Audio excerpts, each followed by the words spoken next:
Hello, and welcome back to Let's Play Dungeons & Dragons Warriors of the Eternal Sun, with me, Dr. J.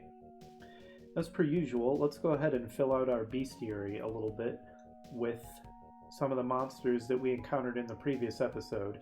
I'm not actually going to show the stats for every single monster because we encountered a ridiculous number of them, and I don't want to take up that much time. But let's at least start by looking at the troglodyte statistics, since we encountered a massive tribe of trogs.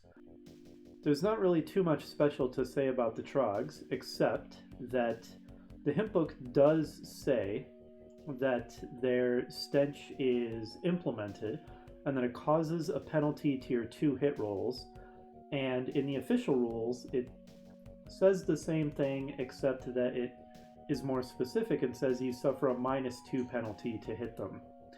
I guess it's kind of impossible to tell whether that effect is actually implemented or not, since the results of your 2 hit rolls are invisible to the player. I guess the only thing that I'll say, aside from that, is it does say that there is a chance to resist the effect, which would mean that you get a saving throw. And we saw Dimsdale failing saving throws left and right against things like the carrion crawler's paralysis and the spider's poison effect. So it's good to know that the dwarf, who I put in the party entirely because of his better saving throws, that I'm getting good use out of that ability. It's really working out well so far. And the other monsters I would like to show are the Phobosuchus, just because it was kind of a mini-boss of sorts. And we can see that that thing is pretty strong. It gets 10 hit dice, and at this point I think it's pretty much confirmed, assuming the hint book is accurate, that for whatever reason, the devs made monster hit dice D6s instead of D8s. I don't know if that was due to a mistake, or if it was a deliberate balancing decision because they decided monster hit points were too high with D8s. But in any case, the pattern seems 100% consistent. So I think that we can say that with confidence at this point. Also note that the Phobosuchus has a THAC0 of 10, which I think translates to a +9 to hit.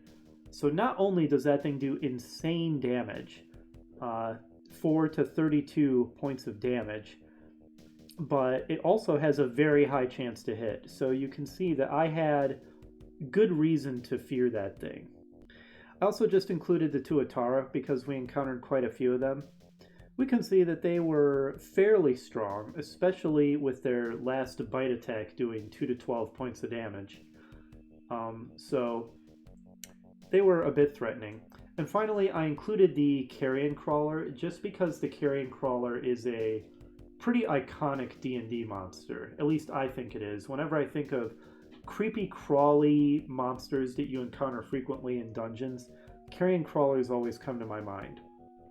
We can see that they don't actually have much in the way of damaging attacks. They mostly just have their paralyzing tentacles, which is what happened to poor Dimsdale.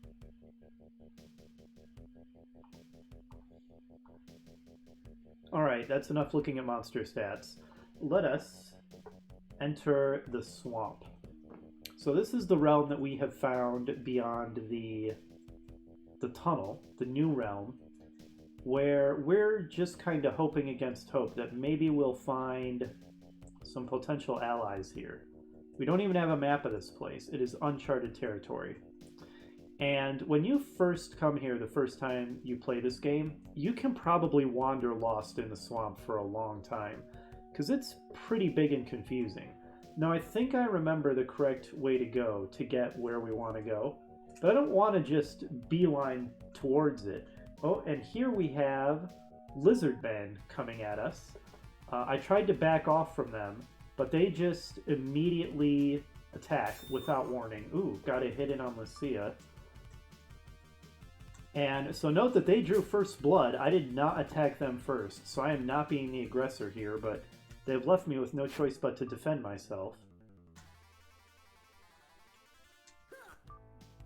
Get in there. Greldon, show them your power. Nice work. And Dimsdale.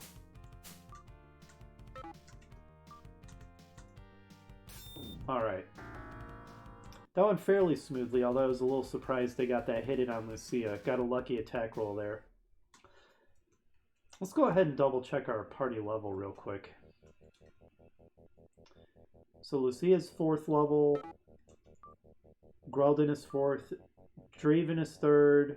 Dimsdale is 4th. Everyone is 4th except the poor magic user, who's having trouble pulling in XP. That does mean, as we discussed last episode, that Dimsdale and Lucia's 2 hit bonuses have now improved. So they're a little better at hitting things now. Aurochs. And Aurochs is apparently an extinct variety of bison or something. They are represented here as bears.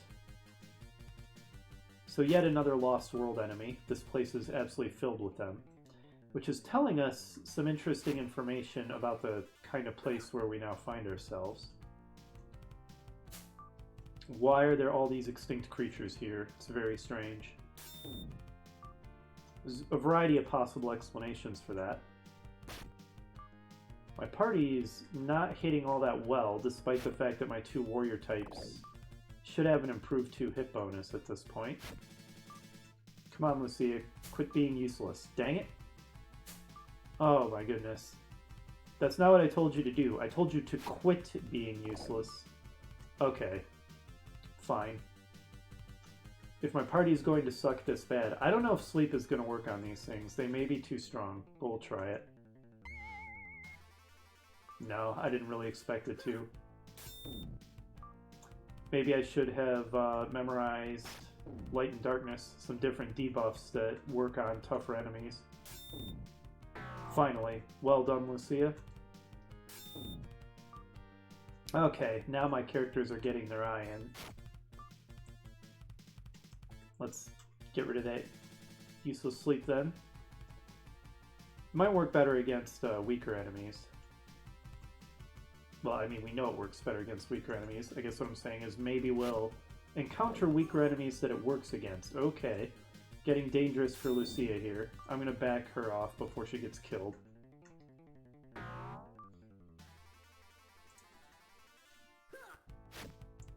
Greldon definitely has the hit points and the AC to be a reasonable tank too at this point. Alright, well done, Dimsdale. I'm going to go ahead and rest after this fight, because Lucia's hit points are getting dangerously low.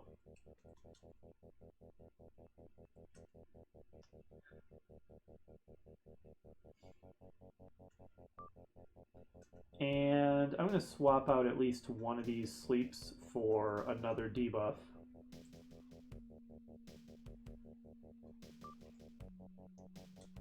Greldon's spells look fine.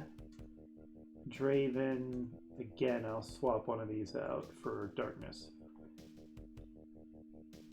So the first time you come here, it is easy to get lost in the swamp. It is big, labyrinthine, confusing.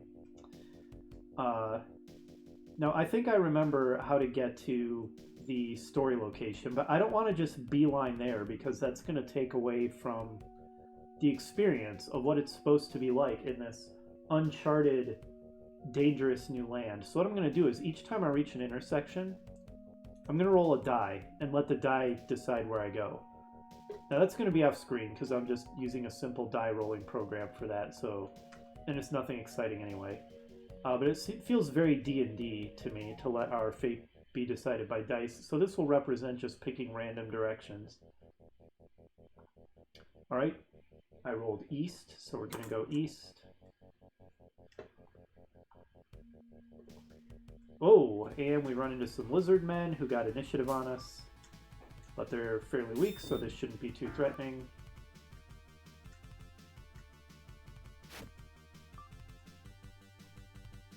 I do wish, as I mentioned before, that, as in later editions of D&D, spellcasters got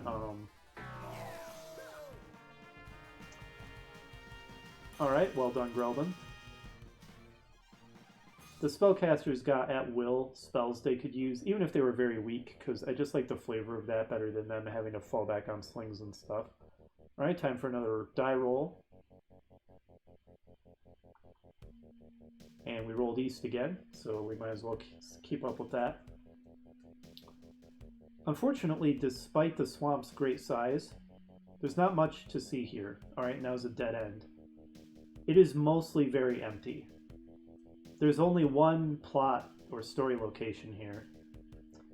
And aside from that, there's 2 other locations that count as any kind of unique features at all. Alright, this time we will go east again. So it's mostly quite empty. There's not really much to see. Ooh, lots of directions we could go this time. But you can see how... And this time we'll go west. And this time I got the drop on these lizard men. So mostly we've just been encountering lizard men. There are other more interesting things you can encounter here.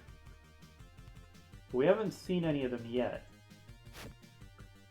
But there are definitely very intriguing enemies to be found in the swamps. But I guess they're kind of what you might call rare spawns. So I don't know if we'll run into any of them.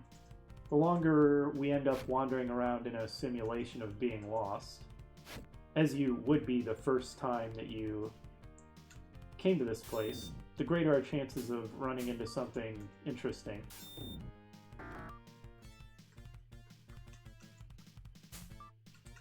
When we briefly visited the swamp area southeast of the castle, we didn't run into anything interesting either.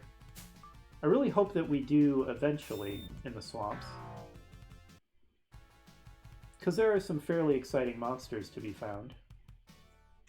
Tell you what, since the lizard men attacked us from this direction, let's go south instead. Oh, and it dead ends immediately. Fine. We will try westward, which also dead ends. And that only leaves east.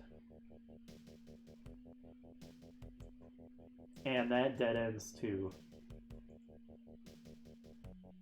With no map to fall back on, and the fact that this is actually a pretty big area with just dead ends all over the place and many intersections, no indication of where to go, you can see how confusing and disorienting this would be the first time you came here.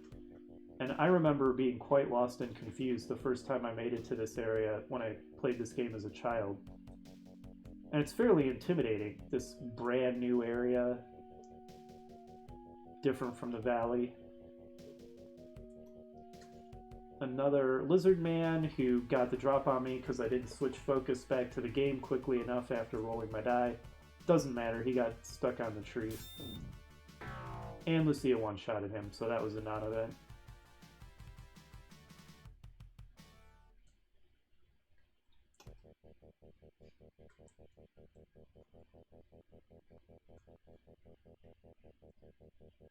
Intersections and intersections. Dead ends everywhere. Now we are getting reasonable amount of gold pieces from them, so it's not totally worthless. The XP is pretty worthless, but we are getting gold. I do like that in this game, random animal type monsters don't have gold on them, because obviously that doesn't make sense at all when they do in other RPGs. At this point I am genuinely lost, because since I didn't just go straight to our destination, I've kind of lost track of where I am, so that's good times. Yeah, I'm legitimately pretty lost, which is unfortunate. I need to try to get back to the main path so that I once again know which way to go. Maybe this way and then this way. I think this is correct.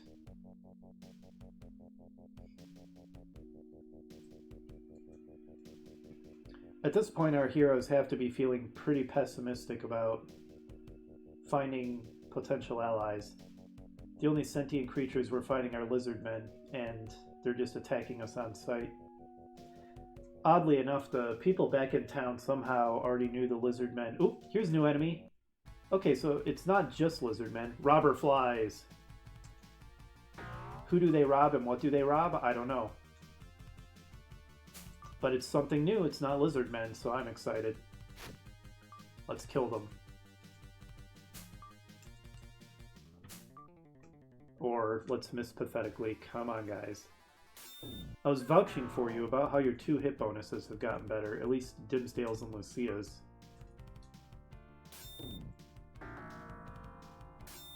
Oh, geez. Dimsdale got hit by the robber fly. Embarrassing.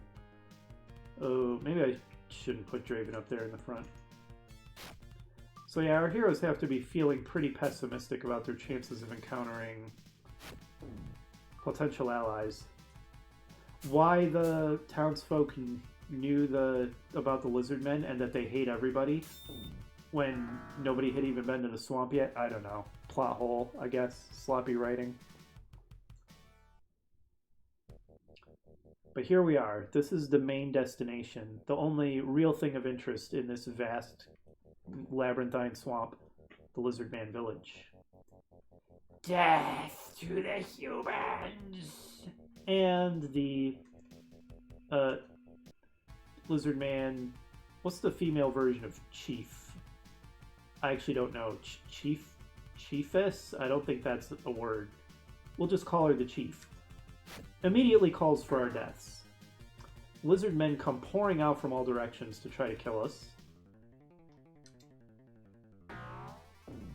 So we shall spread out our warriors and keep Draven in the back, keep him safe.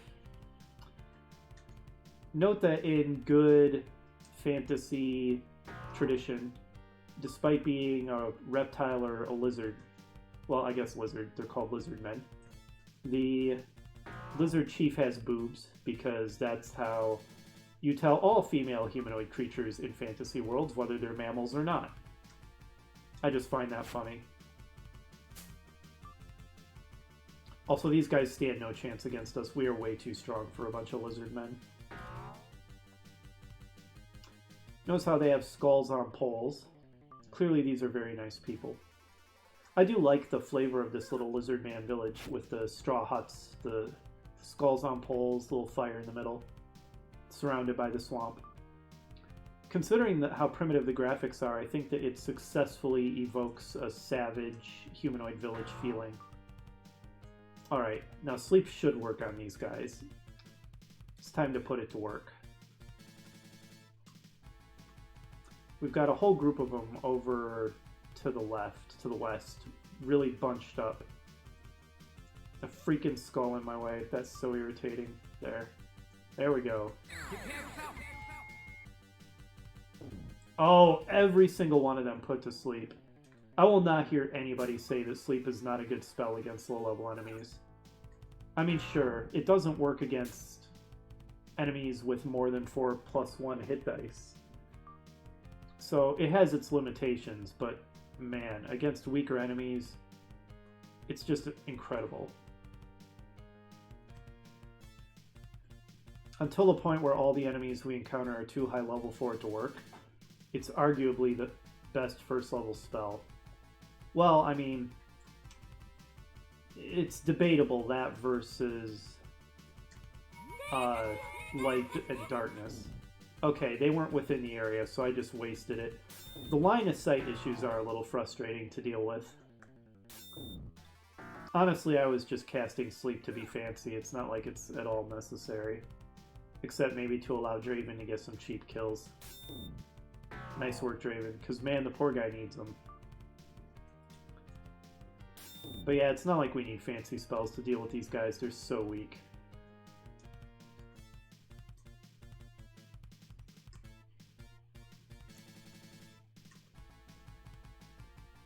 The range on bows is so much higher than on slings, which, as we discussed previously, is not realistic, but it's how things work in D&D world. Another kill for Draven.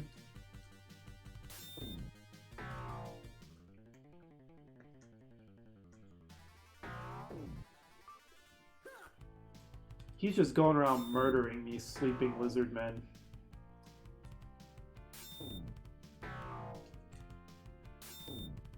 I mean, I guess it's not like they're having any trouble on the east either. I'm gonna go ahead and save this kill for Draven. He needs all the XP he can get. Nice work. Oh, is there another one? He hasn't been acting at all. I wonder if he's asleep too. And I just didn't even notice him. Could be. More experience for Draven. Line of sight issues. Oh.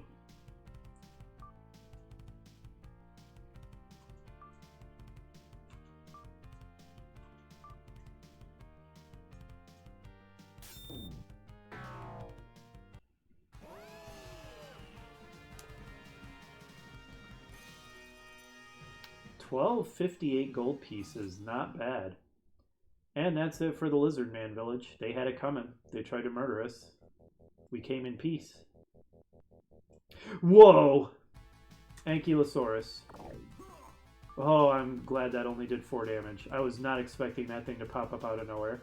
So here's one of the quote-unquote interesting monsters you can encounter in the swamp. Now, this is not a graphically accurate depiction of an Ankylosaurus. They're quadrupeds and herbivorous, and this is clearly some kind of bipedal carnivore. But nonetheless, encountering a dinosaur is fun and exciting. They're strong and scary, so we're going to be cheap and entangle it, and now kill it at our leisure. I'm going to attempt to get the kill with Draven. Since I can see its hit points, that shouldn't be too hard to do. Okay, I'm going to switch to Draven now, because it only has 3 hit points left. And more XP for the wizard. My cat is sitting really awkwardly on my keyboard tray in my way, which is making things, well, awkward. So if you hear any weird sounds like a keyboard crashing, that would be what's happening. She seems happy. She's purring. Anytime she's being inconvenient. Oh, where you go? No, no, no, no, no, no. Don't go that way. Cat malfunction.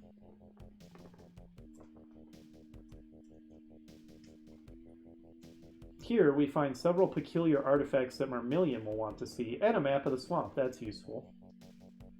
And in here is the lizard man chief. Curse you and your gold-skinned brethren to the north. Yeah, we'll curse you and your inappropriate boobs, lizard lady. And here we find a handful of miniature gold idols encrusted with gems. So, curse you and your gold-skinned brethren to the north. That's interesting. We also encountered a quote-unquote bronze-skinned woman with the Beastmen. So perhaps that means that there are some actual humans somewhere. Now, that gold-skinned woman was hostile, but that doesn't necessarily mean that everybody would be. I forgot to cast Bless again. I really should be casting that because it's a good spell that increases our 2-hit chance. One of these days I'll remember.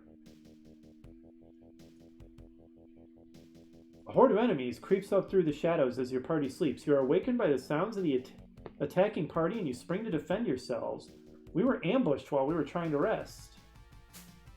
I had forgotten that's the thing that can happen in this game. Good thing that they're all pathetic idiots and all missed us. I did not mean to skip Lucia's turn. I am so bad with the controls in this game, it's unbelievable. Let's get Draven out of there.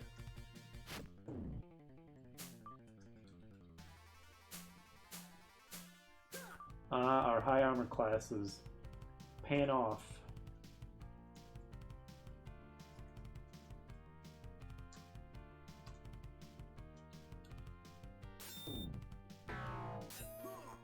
Oh, they got a hit it on Greldon.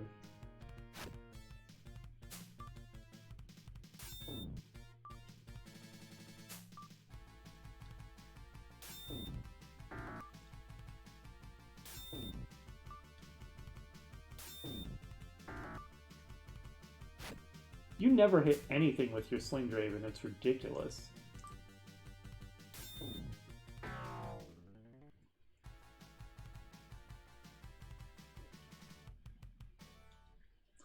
it didn't look like I had proper... Well, first, I don't know if that happened because we were in the village or if that can happen anywhere, but let's get out of the village before we rest again.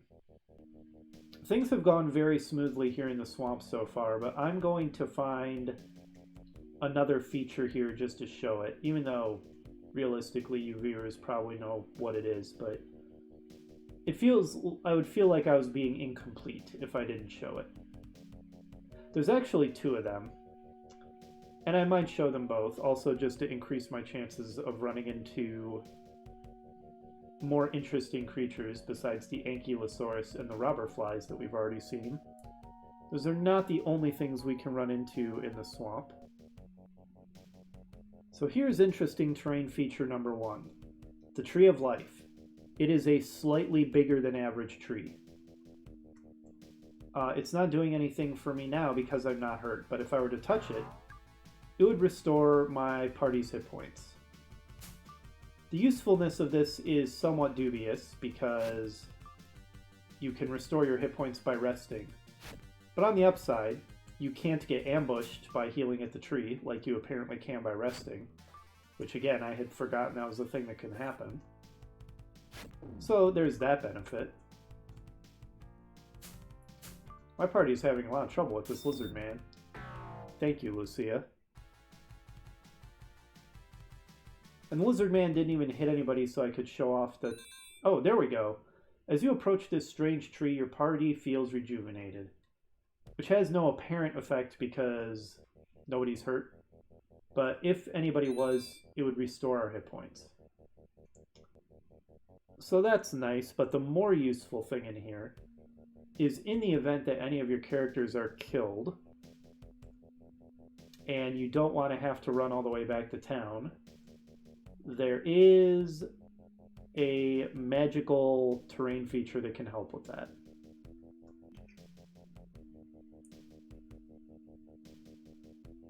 And that terrain feature is this. Now you might just be thinking, well, that's just a little pool in the middle of a swamp. No. This is... Oh, hello. I'm trying to explain things, jerk. How dare you interrupt me?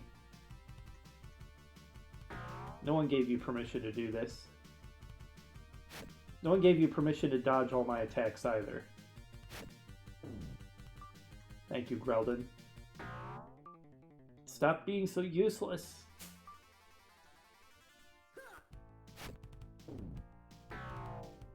Cleric is a reliable one.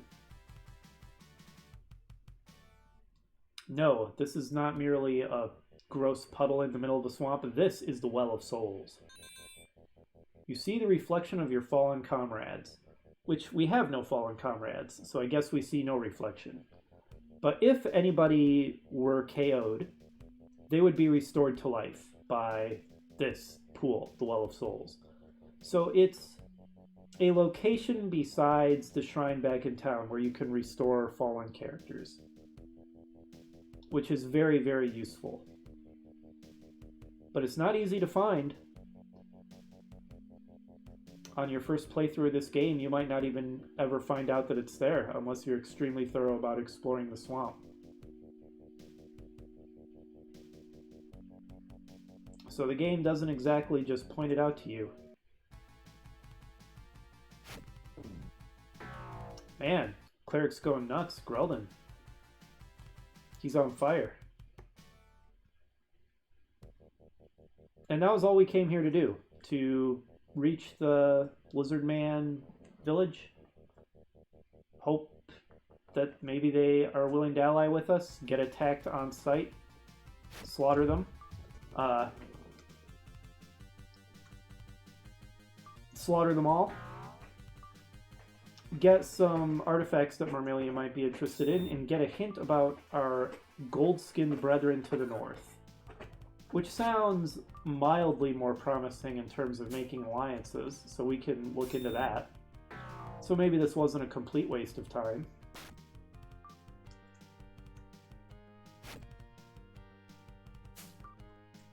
We ran into the Ankylosaurus, which was nice. Other than that, we haven't run into any of the really interesting swamp creatures yet. They're the robber flies, but they're only interesting in as much as they aren't yet more lizard men.